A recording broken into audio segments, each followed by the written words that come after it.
Barbarians of Sogghuram. This awesome story is written by RCainTales. Be sure to check out his Creepypasta fandom page for further stories. So grab your coffee, sit back and enjoy the show. And don't forget, where fear is, happiness is not. Night had fallen once the Kazakhstani emissaries arrived at the Sogghuram's tribe's camp, and the air was already filled with screams of wild ecstasy among the orange light of bonfires. The black-bearded dwarfs felt even smaller in shade behind the hellish glow, let alone in the presence of the tall, brutish cannibal raiders. Lord Banaim Benlut was shocked by the sight of naked Morgul women dancing wildly to maddening drumbeats. Banaim had to cover his ears as he felt the virulent rhythm creep into his spine. His guide, Ibutan, was less offended, for he had become familiar with the Morgul customs in his travels through Sogghuram. The third of their group, Edith, did not look up at all, simply following the footsteps of her husband, Banaim. She had never seen anything past the border of Urkhazdim, much less such an unabashed display of nakedness and sorcery. Only once did she raise her eyes to observe her surroundings. The first thing she saw was a powerfully built warrior staring at her passing by. His shoulders were broad, thick legs rooted to the ground, yellow eyes burning in the dark, black hair braided down his back and two large fangs protruding from his bottom lip. Edith pictured those fangs ripping and tearing into Kazakhstani flesh. After the warrior, she spotted a sorceress, mixing potions and chanting spells. Her belly was full with the child, and painted with magic symbols of her race. Edith clutched the seams of her silk robe that protected her from head to toe. The three stopped at the central bonfire, where stood another warrior, even larger than the first, with regal bearing of many furs. His black hair and beard wreathed around his face like a dark lion. He acknowledged the presence of the Kazakhstanians, but paid little heed as he indulged in the succulent meat on the table by the fire. What kind of meat? Edith wondered. My lord, said Ibutan, may I introduce you to Shizi, Khan of the Sogghuram clan, and if I may inform my lord of the naming convention, Shizi is... No need, said Banaim. I'm here for trade, not for cultural studies. Tell the Khan that I am interested in the Norfolk steel he procured from his rivals up north. Ibutan did as his lord instructed and acted as a translator between the two. said Shizi, motioning them to sit across from him. Are there no vegetables in this land? said Banaim. I can't tell if this meat is horse or quailin or... Banaim lifted a charred steak dubiously. Oh, fear not, my lord, said Ibutan. I am certain the meat is of lesser beasts. We would know if they served up a plate of Morgul flesh. The victory celebration would be wild and bloody. Wilder than this? This is merely a bountiful hunt.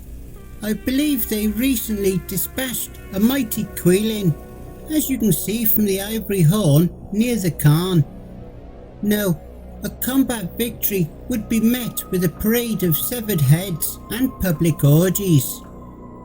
Edith shook her head and covered her ears. Quit cowering, woman, Banaim barked. Depending on how trade talk progresses, this may be your new family. Edith remained silent, breathing deeply to suppress the fear that a new custom may bring. She couldn't bear the thought of exposing herself as shamelessly as the fanged painted sorceress she saw before. Great Kishizi, said Ibutan. My lord hails from House Lut, and his father bestowed upon him the name Banaim. Lut is renowned for its innovative works to the infrastructure of Urkazdim, your neighbour. But alas, my lord cannot complete the full vision of his dream, for that which he needs is unattainable by our... Shizi crashed his palm down onto the table. What do you want? He growled. Banaim pulled Ibutan close. I don't know what you're telling him, but you're wasting my time and his. Steal! I want Norfolk steel! Ibutan continued. Your mighty warriors took the unbreakable material from Turkhan, which they took from the Norfolk of Vanalund. Steal! Shizi's mouth spread into a wide, sharp grin. Koa, come! Shizi ordered one of his warriors to stand next to him, wielding a massive steel-topped maul. Edith recognised him as the same warrior she found along the way. You are foolish, Koa. The shaft will break upon your first blow, like this. Shizi chopped his hand down the maul's thin wooden shaft with a ferocious cry, and it snapped in two. He handed the plain wooden stick back to Koa.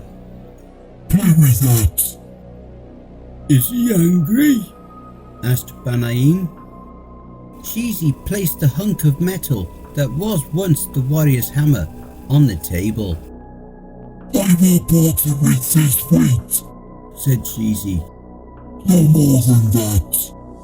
You ought to be worth that much at least, Banaim said to Edith. The look on your face. He laughed in response to her widened eyes. Silver and gold comes first. I won't let you go so easily for the price your father gave you. My lord, the Morgul tend not to value. I will call on you when I need it, Ibutan. For now, tell the Khan my price. Banaim emptied his purse onto the table, pouring silver coins between the plates of charred meat. 100 pieces of silver. Shizi looked bemused at the table.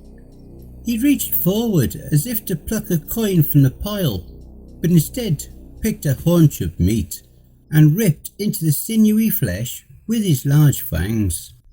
Useless, he said. Speaker, ask the son of Lut if he takes me for sorceress, picking flowers and gemstones for women's spells. The Khan says he places no value on silver and gold, said Ibutan.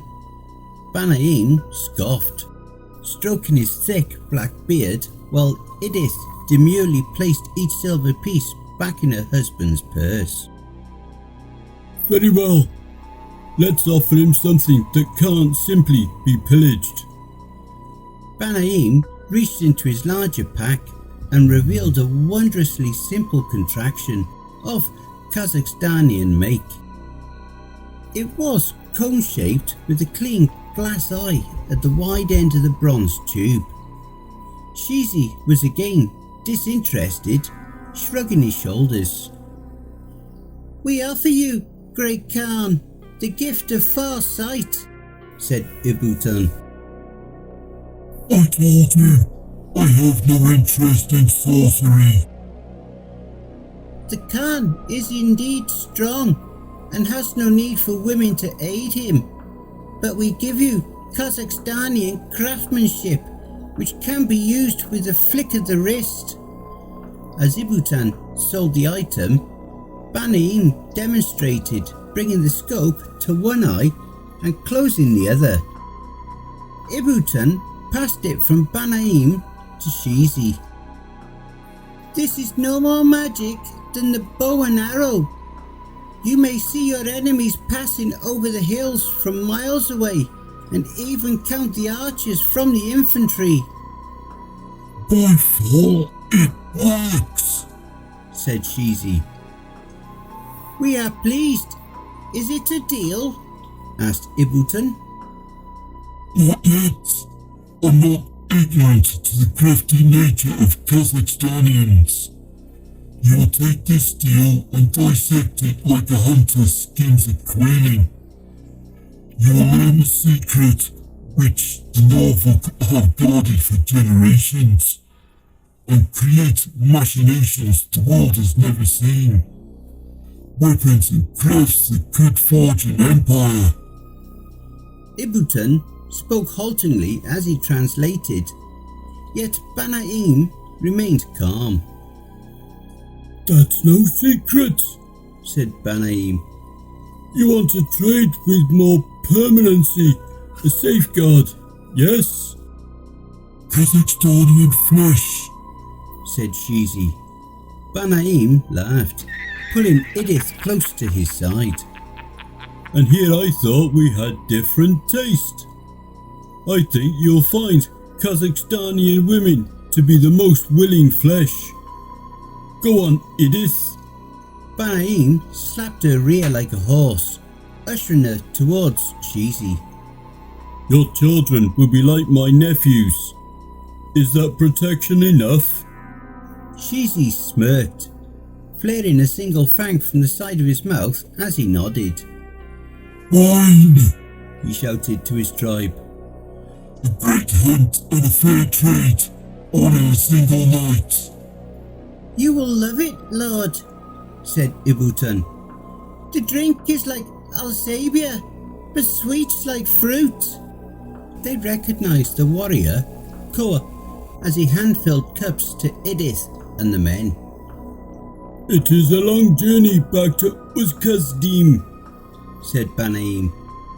He brought the cup to his lips and guzzled the entire cup before he even realized it. By my ancestors, I think I know what trade will come next. Wine, you said? Shizi pointed to Banaim's cup and Koa refilled it to the brim. Edith hadn't even uncovered her mouth from behind her veil. You are no slave. Drink, said Shizi. Edith timidly unveiled her lips and took a sip from the cup, keeping her arm close to her body. She took a second sip, then a longer gulp of the wine.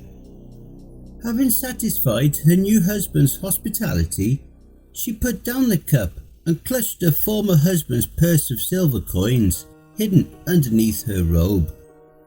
You are much cleverer than those men give you credit for, said Shizi. Edith was paralyzed for a moment, gripping the hidden silver even tighter. You understand the tongue of my people. Neither of them know, do they?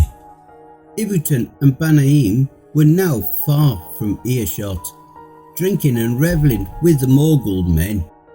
They do not know, said Edith in broken Sogghuram. You must have learned from the written word you Kazakhstanians love so much. Tell me, what do your precious symbols and letters say about my people? Edith paused. They say you are a savage people. She waited for his angry response, which never came. Instead, Shizi listened with bemusement. Your people are the mightiest fighters this side of the world, next to the Norvald of Vanalund. A Morgul archer on horseback is without peer. No other race commands the steppes with such speed and ferocity as you. Yes, go on.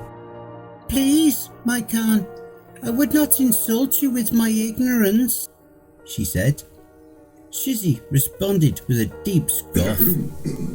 Apparently they teach nothing of Mongol culture. Didn't I say you were no slave? You have bought me as a wife. I have traded steel for flesh.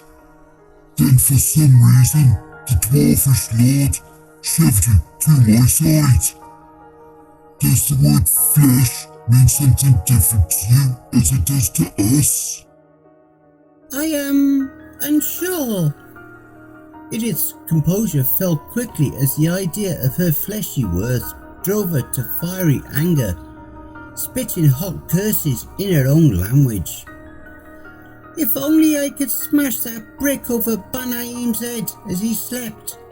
I would have struck again and again and again. He is no man, but a pig, trading me like a goat. What I wouldn't give to see Morgul teeth rip the muscle from his skin and a dagger slice across his bearded neck. Whatever you said, the air about you tastes of blood. That was the sound of a killer's promise, regardless of language. You make my heart pump like no woman has excited in me before. If you would take me as your husband, I would consider myself lucky. Take you? Edith was uncertain she misheard. Have you not already taken me?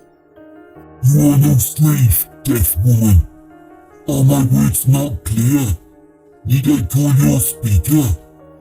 The scribe spoke nothing of the relationship between Morgul men and women. I had assumed they were objects of pleasure, the way they flaunt their bodies so freely. My people are not so complicated as yours. The men rule the men, and the women rule the women. It's as simple as that. You see, the men adorned in feathers, furs and horns, because their power comes from their prowess. Only a warrior can judge another warrior, and they wear their pride on their sleeves. For a woman, however, her power comes from within. She is the creator of life, a weaver of the earth's energies. What use has she for rags and furs? Is she not vulnerable to a lustful man? Shizzy shook his head. Only a weak man takes advantage of a woman. They don't survive long here.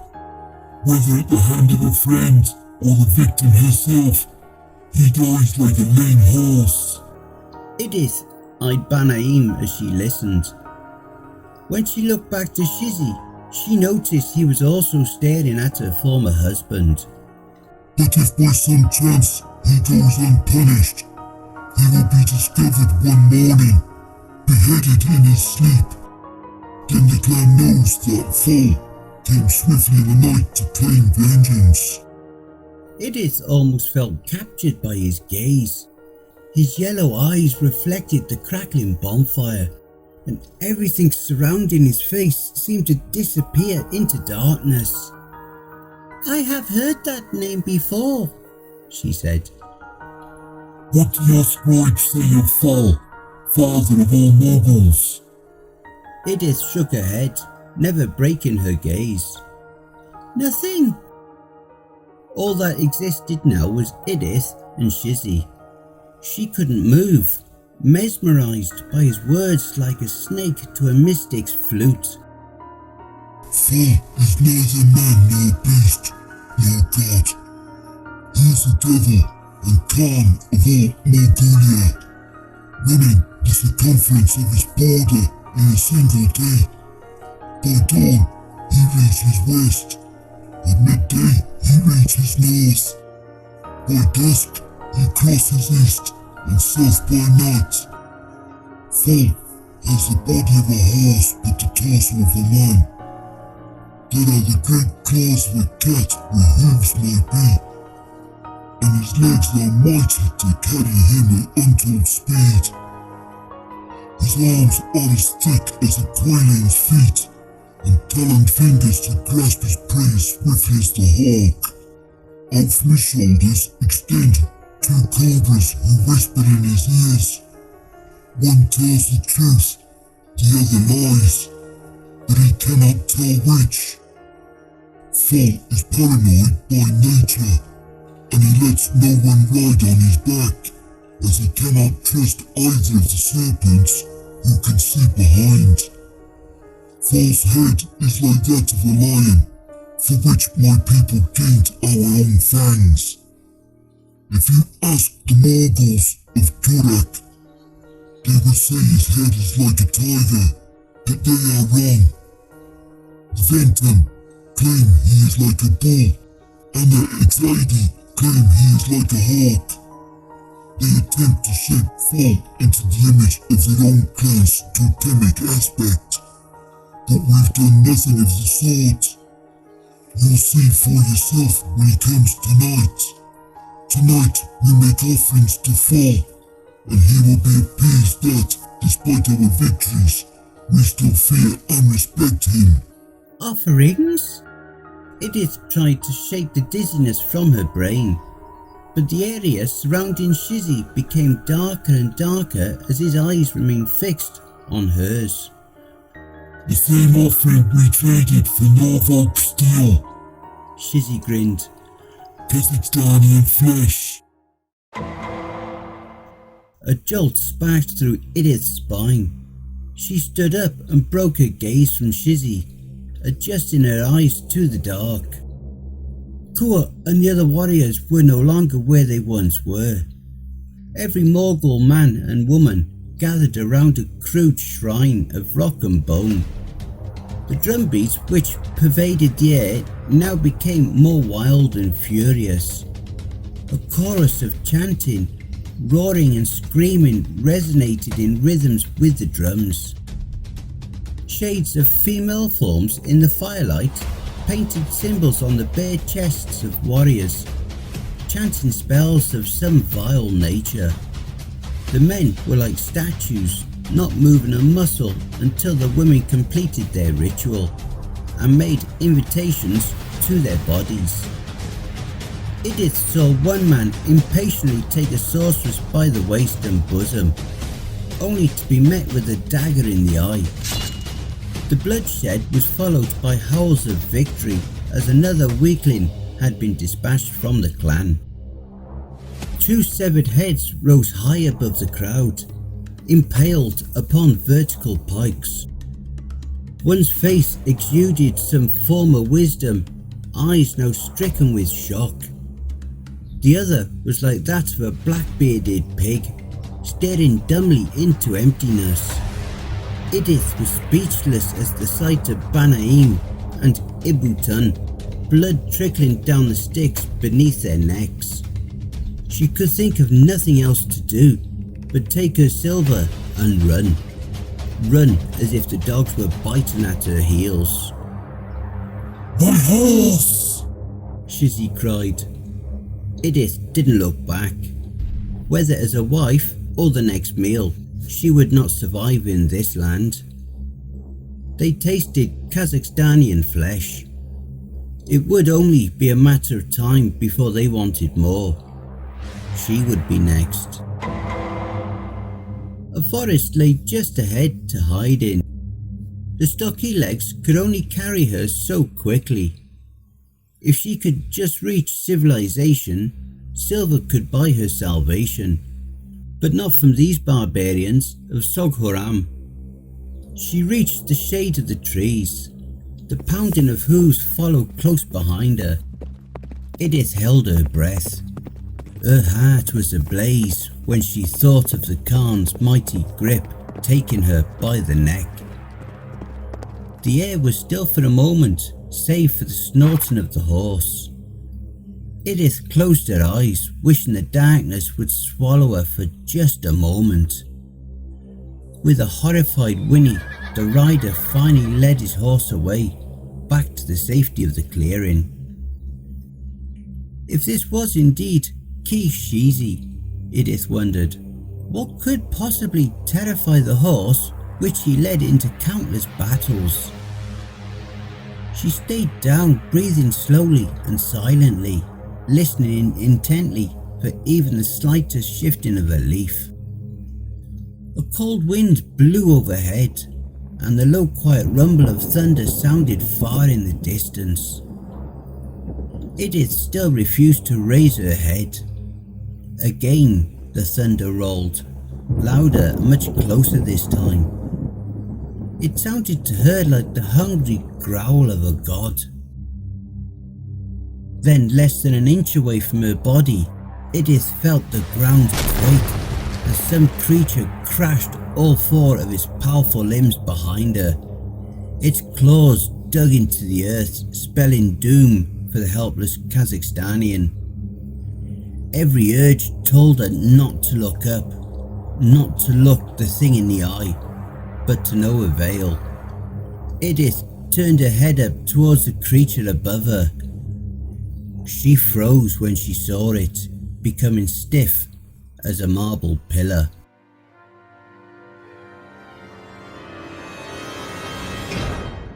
And I hope you enjoy the blooper reel.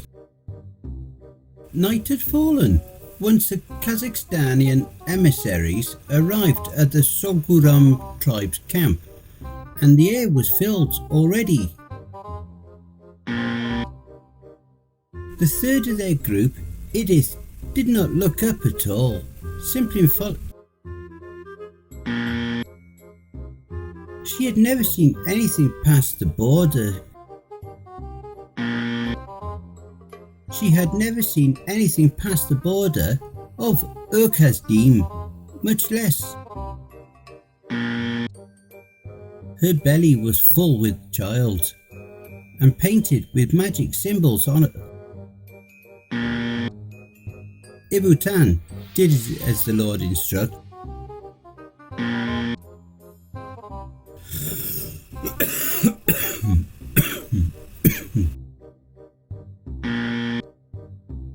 Cheesy placed a hunk of metal that once every Morgul man and woman gathered around a crude shrine. If this was indeed Quiche Shizzy, Edith wondered what could possibly terrify the very horse which.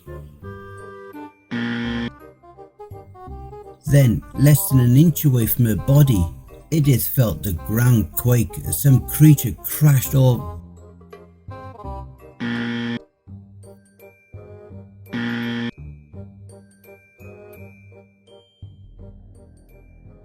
Hey family, please be so kind as to throat punch the like button and smack the ass of the subscription button as well.